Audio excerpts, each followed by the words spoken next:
Hey everybody, Dutchman Mods and Repairs back here with another video.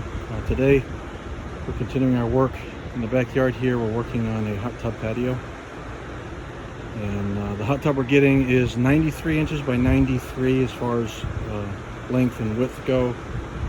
Height doesn't matter, but what we built here was basically we went 96 inches, actually a little bit beyond that. I think it's closer to 97 inches on the interior. And we have 4x6 posts. They're lag bolted together here on either side with 1/4-inch lag bolts that go through. I think those are 8-inch lag bolts that go in. And the 4x6 has been Thompson sealed on all sides, multiple coats. The boards are already, contact, ground contact, weather sealed or whatever the pressure treating that they do with them. But we let them dry a little bit and then put that additional in for some more protection. As far as prep goes, we got everything leveled out. We tried not to disturb the ground too much. And where along the boards here, we had to put a little bit of, dirt in and kind of fill underneath and cracks. Did a lot of watering just to make sure things were settled, good and kind of packed as far as watering goes. There are 2 layers of, basically the flower bed felt, for preventing weeds. We wanted that, and then we added the chicken wire. This is, I believe, 1-inch chicken wire we added in there as a grid. We wanted to do crisscross on this, but we actually ran out, but I think it's going to be fine. And the purpose between both of those wasn't so much weeds. It's the rock that we know is going to settle, especially as we're packing it in. And we want to prevent as little of that settling as possible. So we wanted to create some obstacles, if you will, as we pound things down there, that the gravel will kind of settle in there. It won't just be bare dirt. You could do bare dirt if you want. I'm just telling you what we did. And what we're doing is a fill. We were going to actually pour a concrete pad, and did some YouTube search, probably like most of you have done. And what we've settled with is this is number 57 granite gravel that's been washed, so it doesn't have all the fines in there. There's a few come through, but I mean, not a lot. And we wanted to do that because we wanted more rock, than we're not pouring a driveway or something like that. And the reason you want to do the 57 is that it varies in width from 1/2 to 3/4 of an inch, but you want all this gravel with these different angles and whatnot. So when you're packing it down in, they fit together as you pack them down in there.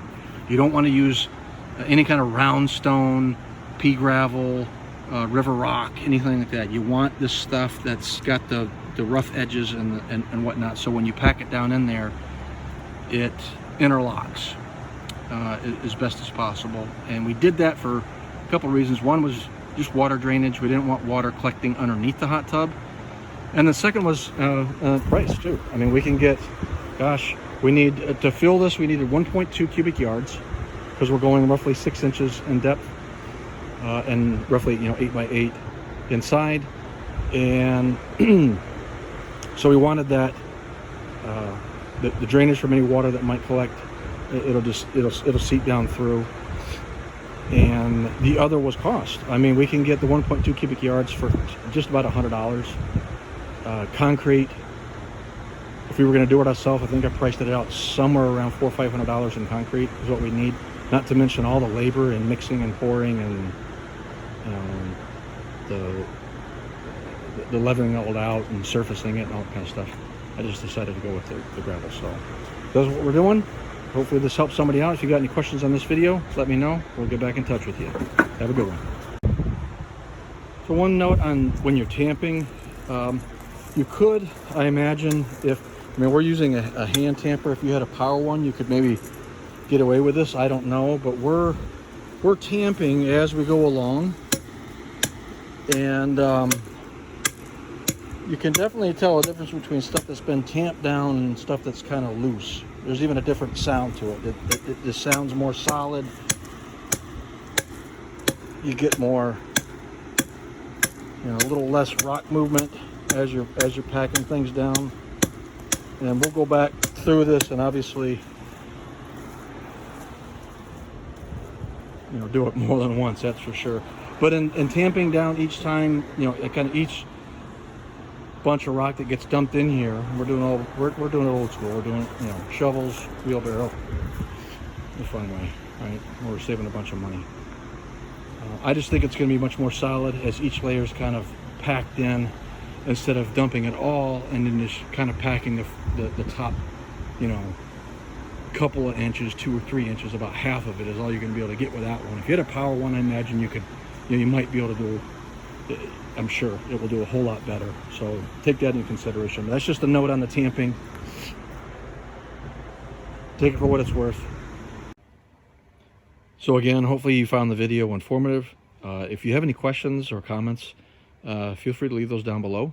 We will get back with you as soon as we can. We have no problem answering questions and whatnot.